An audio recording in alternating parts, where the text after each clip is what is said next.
Question number 6 के हवाले से हमारी प्री डिस्कशन ये है कि ये ऐसी टर्म्स होती हैं हमारे पास जो कि इस फॉर्म में होती हैं हमारे पास। उसके अंदर जो जो एम एक्स प्लस एन होता है ये फैक्टर होता है इस टर्म का, इन दोनों के प्लस या सब्ट्रैक्शन का, इन दोनों के सब्ट्रैक्शन का जो है ये एक फैक्टर बनता है, जिसके अंदर स्क्वायर रूट के अंदर वाली जो पहली टर्म है उसे हम ए का नाम देते हैं और दूसरी टर्म को विद स्क्वायर रूट एक को हम ए का नाम देते हैं और दूसरी को बी का नाम देते हैं।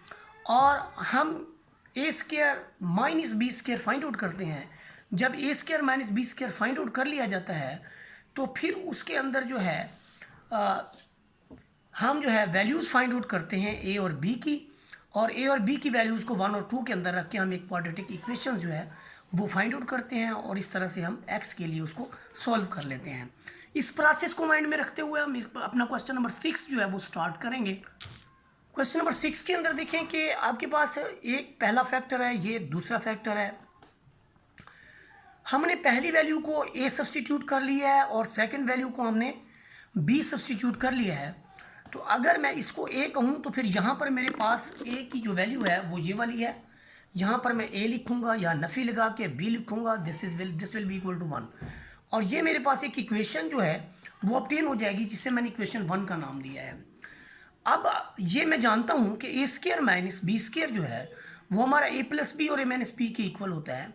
तो यहाँ पर अगर मैं ए माइनस बी की वैल्यू को 1 पुट करूँ और इसे मैं वैसे लिखने के बाद यहाँ पर भी ए और बी की वैल्यू को सब्सटीट्यूट कर दूँ और बाद में मैं इनके स्क्वायर, इसका भी स्क्वायर कर लूँ, इसका भी स्क्वायर कर लूँ, तो स्क्वायर करने के बाद जो मुझे वैल्यूज़ मिलेंगी, ये मेरे पास पहली वैल्यू है, नफ़ी के बाद ये दूसरी वैल्यू है। जब नफ़ी को मैं इम्प्लीमेंट करता हूँ तो मेरे पास पहली और लास्ट वन, फिर ये वाली और ये वाली आपस में कट जाती है, तो 1 और 1 जो है मुझे वो 2 मिलता है, यानी ए प्लस बी की जो वैल्यू है 2 की इक्वल होती है। तो अब हमारे पास दो इक्वेशंस हैं, एक इक्वेशन नंबर 1 यहाँ पर मौजूद है, दूसरी मेरे पास इक्वेशन नंबर 2 यहाँ पर मौजूद है। दोनों को अगर मैं प्लस कर लूँ तो मेरा बी से बी जो है वो कट जाता है और ए मुझे 2a this is equal to 3 मिलता है, और यहाँ से मैं एक वैल्यू ऑब्टेन करने में कामयाब हो जाता हूँ और वो है वैल्यू ऑफ ए।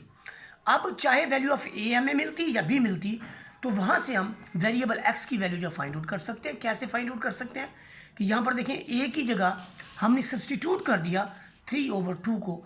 तो जब हमने 3/2 को सब्सटीट्यूट किया और फिर उसका स्क्वायर लिया तो यहाँ पर रूट आपका ऑफ हो गया, यहाँ पर आपको मिला 9/4। इसको आपने 4 से मल्टीप्लाई कर दिया। यहाँ पर देखिए जब हमने यहाँ पर 4 से इसको मल्टीप्लाई किया तो ये आपकी 4x² प्लस 4x प्लस 4 के इक्वल है। 9 को इस तरफ ले आए तो हमारे पास ये वैल्यूज़ बनती हैं जिनके फैक्टर नहीं बन सकते, तो हमने इस पर क्वाड्रेटिक फार्मूला जो है इम्प्लीमेंट कर दिया है। ए बी और सी की वैल्यू लेने के बाद एक्स की जो वैल्यूज़ आई हैं वो आप देखें कि -4 प्लस 6 प्लस 80 96। ये 96 जो होता है आपके पास 16 क्रॉस 6 के इक्वल होता है। यहाँ से आपको 16 की जज़र जो है वो मिल जाएगी 4 के इक्वल। यहाँ से हम 4 कॉमन लेंगे और 4 को 8 से कैंसिल करेंगे, 4 2 ज़र आएगा और यहाँ पर हमारे पास जो रिजल्ट बन जाएगा x is equal to -1 plus -6 के √/2। अब यहाँ पर जो वैल्यू हमने फाइंड आउट की है -1 प्लस -6 के √/2, उसमें से प्लस वाली वैल्यू को हम ले लेते हैं, दैट इज़ 0.72 कैलकुलेटर की मदद से, और इसे हम x की जगह रिप्लेस करते हैं। 0.72 प्लस 1, इसमें 0.72 और -1, तो आपका ये 2.24 आता है। इसका जो स्क्वायर रूट है वो आपके पास 1.5 आता है और इसका जो स्क्वायर रूट है वो आपके पास 0.5 आता है। तो 1.5 में से अगर हम 0.5 को सब्ट्रैक्ट कर लें तो आपको 1 मिलता है और 1 इज इक्वल टू 1, तो इसका मतलब ये ट्रू है। अब हम सब्ट्रैक्शन वाला रिजल्ट देखते हैं तो वो हमें मिलता है -1.72। -1.72 को जब हम इम्प्लीमेंट करते हैं तो ये हमें मिलता है 250। 1.50 और 1.50 में से 0.50 या 0.5 चला जाए तो आपके पास ये भी 1 इज इक्वल टू 1 ही मिलता है। तो इसका मतलब क्या हुआ कि जो हमने रूट्स फाइंड आउट किए हैं -1 प्लस -6 के √/2, these are not the extraneous root, these are the true roots of the given radical equation. Question number 6 के बाद जो हमारे पास जो वैल्यूज़ हैं वो हमारे पास बनता है जी क्वेश्चन नंबर 11। क्वेश्चन नंबर 11 के अंदर अगर हम देखें तो क्वेश्चन नंबर 11 भी उसी तरह का क्वेश्चन है कि आप इसको ए कंसीडर करें, इसे आप बी कंसीडर करें।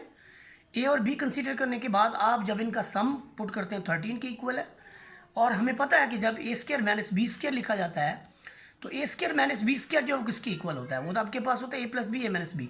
यहाँ पर आप ए प्लस बी की वैल्यू पुट कर दें, क्योंकि ऊपर पहले पिछले क्वेश्चन में हमारे पास ए माइनस बी की वैल्यू मौजूद थी, इस क्वेश्चन में हमारे पास ए प्लस बी की वैल्यू इसलिए मौजूद है कि हमारा क्वेश्चन ए प्लस बी की फॉर्म में है।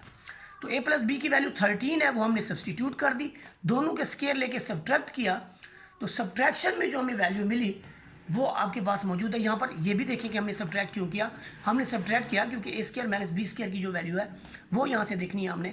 तो ये इसमें से जब इसको सब्ट्रैक्ट करते हैं तो आपका 3x स्क्वायर से 3x, और यहाँ पर आपका जो है -2x और 4x जो है ये आपका ये भी यानी यहाँ पर ये सॉरी 2x था, तो इससे ये कैंसिल हो जाएगा, और 9 और प्लस 4 आपके पास 13 बन जाएगा।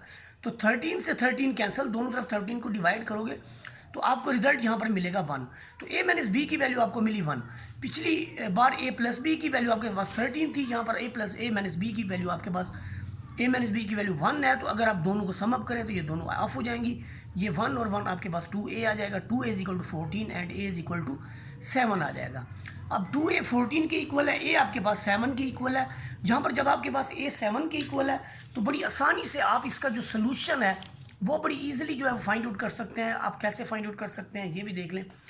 यहाँ पर जस्ट हमने a की जगह उसका जो कंसीडर किया था उसको सब्सटीट्यूट करके हमने उसका स्क्वायर ले लेना है। तो देखिए जी स्क्वायर कैसे लेना, हमने दोनों जानिब हमने इसका स्क्वायर ले लेना है। जब हम इसकी स्क्वायरिंग करते हैं बोथ साइड्स तो हमें मिलता है 3x square minus 2x plus 9 is equal to 49। इस इक्वेशन को देखें आप, 49 इधर आके सब्ट्रैक्ट होगा तो आपके पास -40 रह जाएगा, और यहाँ पर हमारे पास 2 पेयर बनेंगे। फर्स्ट वैल्यू का लास्ट तरफ दें तो आपका ये बनता है 120, और 120 का पेयर ये वाला बनता है 12 और 10। इसमें से बड़ी वैल्यू को आपने नफी इसलिए देना है कि यहाँ पर आपके पास माइनस में वैल्यू है। 3x कॉमन लेंगे, x माइनस 4 मिलेगा। देखें 3x कॉमन गया तो x माइनस 4, 10 कॉमन गया तो x माइनस 4, फिर आपका x माइनस 4 कॉमन गया तो आपके पास 3x प्लस 10। तो यहाँ से एक वैल्यू आपको मिली x इज इक्वल टू 4, दूसरी वैल्यू आपको मिली x इज इक्वल टू -10/3। तो यहाँ पर आप चेकिंग कर लें। चेकिंग का क्या तरीकाकार है, चेकिंग का तरीकाकार ये है कि आपने एक्सट्रेनियस रूट के अंदर पहले x is equal to 4 put किया। जब आप x is equal to 4 put करते हैं तो आपके पास यहाँ पर 48 -8 प्लस 9, यहाँ 49 का स्क्वायर, यहाँ 36 का स्क्वायर रूट बनता है। लेफ्ट हैंड साइड पे भी आपके पास 13 बनता है, राइट हैंड साइड पे भी आपके पास 13 है। तो 4 जो है वो इसकी एक्सट्रेनियस रूट जो है वो नहीं है। इसके बाद हम एक्सट्रेनियस रूट यानी -10/3 के लिए पुट करते हैं। तो यहाँ पर देखिए -10/3 का स्क्वायर लिखते हैं, -10/3 प्लस 9, -10/3 का square -2 and this is equal to 13। तो आप देखिए जो आपके रिजल्ट्स हैं वो कैसे फॉर्म होते हैं। यहाँ पर जो आपके रिजल्ट हैं आफ्टर सिंप्लीफिकेशन 3 3 तो ये 100/3, 20/3, ये इसको 27 कर देगा, 27/3। यहाँ पर ये आपके पास 12 हो जाएगा, और 12/this। तो आप देखें कि यहाँ पर ओवरऑल 147/3 बन रहा है, और यहाँ पर आपके पास 108/3 बन रहा है। ये 49 बन रहा है 36, 7 + 6 13, तो 13 इज इक्वल टू 13। ये भी ट्रू है। इसका मतलब ये हुआ कि हमारे जो दोनों सोल्यूशन थे उसमें से कोई भी एक्सट्रेनियस रूट नहीं है, तो वो दोनों आपके पास सोल्यूशन सेट के अंदर इसका हिस्सा होंगे। इस मेथड का जो लास्ट क्वेश्चन है, क्वेश्चन नंबर 12, उसके अंदर देखें ये पहली वैल्यू है, दूसरी वैल्यू है, इसको हम a रखेंगे, इसे b रखेंगे। This will be equal to x minus 4। ये हमारी पहली यानी इसको अगर हम a कह दें, इसको हम 1 कह दें, इसको 2 कह दें, इसको a कह लें, तो इसको हमने 3 कह दिया है। जहाँ पर आप देखें कि हमारे पास जो रिजल्ट्स हैं वो कैसे फॉर्म होते हैं कि आप इन दोनों को स्क्वायर करके ऐड कर दें। आप किसको स्क्वायर करके ऐड कर रहे हैं, सब्ट्रैक्ट कर रहे हैं a को और b को। a और b को जब आप स्क्वायर करके सब्ट्रैक्ट करते हैं तो आपको यहाँ पर मिलता है a square minus b square. यहाँ पर आपके पास पहली वैल्यू है, ये आपके पास दूसरी वैल्यू है। आपने जब इसको a square minus b square किया तो यहाँ पर देखिए आपके पास 5x स्क्वायर में से आपका 4x जाए, 5x स्क्वायर में से आपका 4x जाए तो आपका x स्क्वायर बनेगा। भाई 7 के साथ 7 कट जाएगा, माइनस के 18 है, प्लस का 2 है, आपको माइनस के 16 मिलेंगे। इस तरफ आपके पास राइट हैंड साइड पे है a square minus b square. अब आप देखें आपके पास एक इक्वेशन फॉर्म हो चुकी है, a square minus b square is equal to x square minus 16। तो इससे जस्ट आप जो ऊपर हमने वैल्यू फॉर्म की है, ऊपर हमने वैल्यू फॉर्म की थी क्वेश्चन नंबर 3 की फॉर्म में, इक्वेशन नंबर 3 की फॉर्म में हमने एक वैल्यू फॉर्म की थी जिससे हमने a minus b equal to x minus 4 कहा था। अगर आप 5 को 3 पे या 4 को 3 पे अगर आप डिवाइड कर देंगे, आप देखिए यहाँ पर हमने डिवाइड कर दिया है इसको x माइनस 4 पे इधर और x minus a minus b पे इधर। तो ये आपका जो है x प्लस 4 x माइनस 4 है, इससे ये कैंसिल हो जाएगा, और a माइनस बी से a माइनस बी कैंसिल हो जाएगा, और हमें रिजल्ट के तौर पर मिलेगा a plus b, this is equal to x plus 4।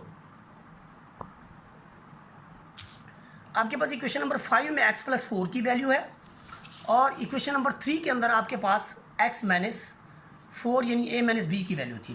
अगर आप a माइनस बी और a प्लस बी की वैल्यूज़ को दोनों को इकट्ठा कर लें तो आपका ये 4 से 4 कैंसिल हो जाता है, 2x आता है और b से b कैंसिल होके आपको 2a मिलता है। यहाँ से आपका रिजल्ट आता है x is equal to a। अब आप a की जगह जब आप सब्सटीट्यूट कर देंगे x को, ये देखें a की जगह हमने x रख दिया तो यहाँ से आपकी पूरी की पूरी इक्वेशन जो है इन टर्म ऑफ x जो है वो कन्वर्ट हो गई। इन टर्म ऑफ x जब ये कन्वर्ट हो गई तो दोनों तरफ स्क्वायर लेंगे तो रूट से आपका स्क्वायर कट जाएगा, यहाँ से आपको मिलेगा 5x square plus 7x plus 2 is equal to x square. आप एक्स स्क्वायर को इस तरफ ले आएँ तो वो उसमें से सब्ट्रैक्ट होगा तो बड़ा आसानी से आपके पास एक सेकंड डिग्री इक्वेशन आ जाएगी जिसमें a b और c की वैल्यू सब जो है वो आपको मिलेंगी। इसमें क्वाड्रेटिक फार्मूला आप सब्सटीट्यूट करेंगे और क्वाड्रेटिक फार्मूला लगाने के बाद हमारे पास रिजल्ट आएगा -7 प्लस -17 स्क्वायर रूट ओवर 8। बहुत सारा काम हमने किया, चेकिंग भी की, सारा कुछ किया। इसकी चेकिंग आप खुद करें। ये मैं बताता चलूँ आपको, ये दोनों जो हैं ये इसको सेटिस्फाई करते हैं, तो इसलिए ये इसकी एक्सट्रेनियस रूट नहीं है बल्कि ये इसका सोल्यूशन का हिस्सा है। वीडियो अच्छी लगी हो तो लाइक शेयर सब्सक्राइब कर दें। जज़ाकल्लाहु खैरा। अस्सलाम वालेकुम।